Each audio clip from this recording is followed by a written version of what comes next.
బెండకాయ ఫ్రై ఎంత క్రంచీగా టేస్టీగా ఉంటుందో ఎవరైనా ఇష్టపడతారు. అంత బాగుంటుంది. బెండకాయలు తినని వాళ్ళు కూడా ఇష్టంగా తినేస్తారు. అయితే స్టార్ట్ చేద్దామా? హాయ్ అండి, అందరికీ నమస్కారం. నేను ఈరోజు బెండకాయ ఫ్రై చూపించబోతున్నాను. క్రిస్పీ బెండకాయ ఫ్రై అండి, చాలా టేస్టీగా ఉంటుంది. సో తప్పకుండా ట్రై చేయండి. ముందుగా నేను ఇక్కడ బెండకాయ చూపిస్తున్న విధంగా కట్ చేయండి. సో మీకు ఇలానే కట్ చేసుకోవాలండి, చాలా టేస్టీగా ఉంటుంది. సో నేను ఇక్కడ చూపిస్తున్న విధంగా కట్ చేసుకోండి. బెండకాయలను మంచిగా వాష్ చేసుకొని ఫ్యాన్ కింద పెట్టేయండి తుడుచుకున్న తర్వాత.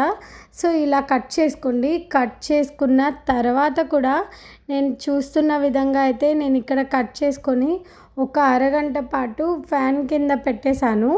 సో చూస్తున్నట్టయితే ఇక్కడ మంచిగా స్ట్రిప్స్ లాగా కట్ చేసుకున్నాను కదా. టేస్ట్కి తగినంత ఉప్పు, కారం, పసుపు, కిచెన్ కింగ్ మసాలా, కొంచెం 1 స్పూన్ కార్న్ఫ్లవర్, 1 స్పూన్ శనగపిండి, ఇంకా 1 స్పూన్ బియ్యపిండి, కచ్చా పచ్చగా దంచుకున్న అల్లం వెల్లిపాయ ముద్ద సో వేసుకొని మొత్తం అంతా కలుపుకోవాలి. సో మనకి కారం, ఉప్పు అన్నది మంచిగా కలుస్తుంది. సో ఇక్కడ నేను మంచిగా కలుపుకుంటున్నాను. సో కలుపుకున్న తర్వాత మనకి నీళ్ళు అన్నది అవసరం పడుతుంది. నీళ్ళు అన్నది ఒకటేసారి పోసుకోవద్దండి. సో నేను ఇక్కడ స్పూన్స్తో 4 స్పూన్స్ వేసుకుంటున్నాను.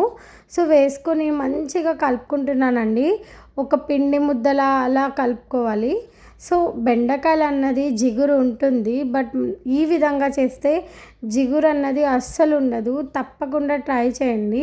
సో ఇక్కడ మొత్తం అంతా నేను కలుపుకుంటున్నాను. విడివిడిగా కావాల్సి ఉంటే మనం ప్రాసెస్ అన్నది విడివిడిగానే చేసుకోవాలి. సో కొంచెం టైం పడుతుంది. సో నేను ఇక్కడ ఆయిల్ హీట్ పెట్టేశాను ముందుగానే. సో ఈ ముద్ద చూడండి నేను కలుపుకుంటున్నాను. సో పిండి చూస్తున్నట్టయితే బజ్జీ పిండి కూడా కాదండి, ఇది కొంచెం డ్రై ఉంటుంది. సో మీరు తప్పకుండా ట్రై చేస్తారని అనుకుంటున్నాను. ఇక్కడ మీకు చూపిస్తున్నాను చూడండి, బెండకాయకి కొంచెం అన్నది లేయర్ అన్నది అంటుకుంది పిండి అన్నది. సో ఈ విధంగా ఉంటే సరిపోతుంది. ఆయిల్ హీట్ చేసుకున్నాను కదండి, ఇప్పుడు ఒక్కొక్కటి మనం మీడియం ఫ్లేమ్లో పెట్టుకొని వేసుకోవడమే. ఇక్కడ నేను విడివిడిగా వేస్తున్నాను చూడండి. సో కొంచెం టైం పడుతుంది, బట్ విడివిడిగా అవుతుందండి. సో ఇక్కడ మొత్తం అన్నీ నేను వేసేసుకొని లో టు మీడియం ఫ్లేమ్లో పెట్టుకొని మంచిగా అటు ఇటు కాల్చుకుంటున్నాను.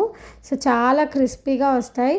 ఫ్రెండ్స్, ఈ వీడియో మీకు నచ్చితే లైక్ చేయండి, మీ ఫ్రెండ్స్ అండ్ ఫ్యామిలీస్తో షేర్ చేసుకోండి, అలానే సబ్స్క్రైబ్ చేసుకోండి friends. Thank you so much అండి ఈ వీడియో మీరు చూస్తున్నందుకు.